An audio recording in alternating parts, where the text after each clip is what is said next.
અમદાવાદ વિમાન દુર્ઘટનામાં બીજે મેડિકલ કોલેજના વિદ્યાર્થીઓ અને ડોક્ટર્સના દુઃખદ અવસાનથી સમગ્ર રાજ્યમાં શોક.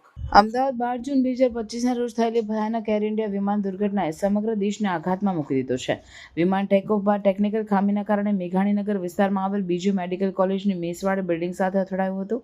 આ દુર્ઘટનામાં વિમાનમાં સવાર 242થી વધુ લોકોના મોત થયા હતા અને મેડિકલ હોસ્ટેલમાં રહેતા 24થી વધુ વિદ્યાર્થીઓ અને ડોક્ટર્સે પણ પોતાનો જીવ ગુમાવ્યો હતો. દુર્ઘટનાની તીવ્રતાને કારણે મૃતદેહોની ઓળખ પણ મુશ્કેલ બની હતી. DNA ટેસ્ટ દ્વારા ઓળખ કરવામાં આવી રહી છે. આ દુર્ઘટનામાં બીજે મેડિકલ કોલેજના અનેક વિદ્યાર્થીઓ અને યુવા ડોક્ટર્સે અકાળે જીવ ગુમાવ્યો, જેના કારણે સમગ્ર મેડિકલ સમુદાયમાં શોકની લાગણી ફેલાઈ છે. દુર્ઘટનાની અસરથી મેડિકલ કોલેજના હોસ્ટેલ અને મેસને ભારે નુકસાન થયું છે.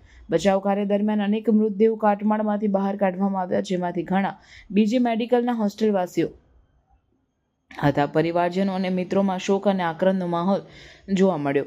અધિકારીઓએ જણાવ્યું કે દુર્ઘટનાની તપાસ માટે યુદ્ધના ધોરણે કામગીરી હાથ ધરવામાં આવી છે.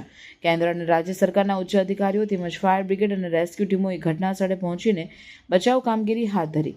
દુર્ઘટનાની ગંભીરતા જોઈને કેન્દ્રીય ગૃહમંત્રી અમિત શાહ અને અન્ય નેતાઓ પણ અમદાવાદ પહોંચ્યા હતા.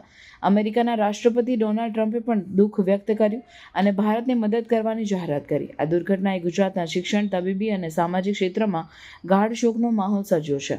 બીજી મેડિકલ કોલેજના વિદ્યાર્થીઓ અને ડોક્ટર્સના અકાળે અવસાનથી સમગ્ર રાજ્યમાં શોકની લાગણી છે. દુર્ઘટનામાં ગુમાવેલા તમામના પરિવારજનો સરકાર અને સમાજ તરફથી સહાનુભૂતિ અને સહાય આપવામાં આવી રહી છે.